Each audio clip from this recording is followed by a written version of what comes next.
I find this mixed air temperature formula to be the easiest to use because it seems like it's the most practical in the field. Because you're going to have temperature probes, you can figure out your outdoor air temperature, your return air temperature, and you can figure out what you're supposed to have for your return air percent. So if you want 80% return air, 20% outdoor air, these are some easily figured out information to plug into a formula.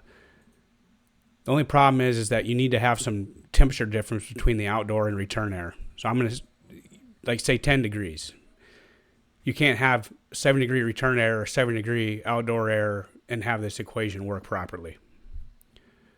So to use this, the actual equation is mixed air temp equals outdoor air temperature minus this. So you figure out the outdoor air minus return air. Once you get that, then you take that times your return air percentage, and then you'll take your outdoor air minus that.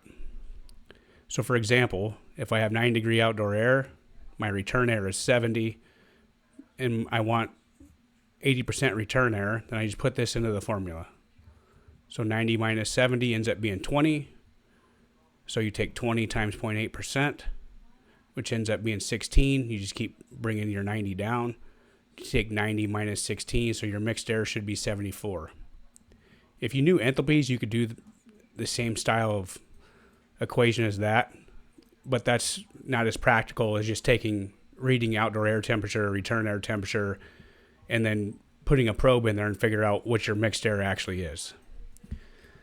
So if you know what your mixed air is, and it matches this 74, well, then you know you're getting 20% outdoor air because you're getting to this mixed air temperature. So this is practical for rooftop startups, anything where you need to figure out how much fresh air you're supposed to be bringing into the building.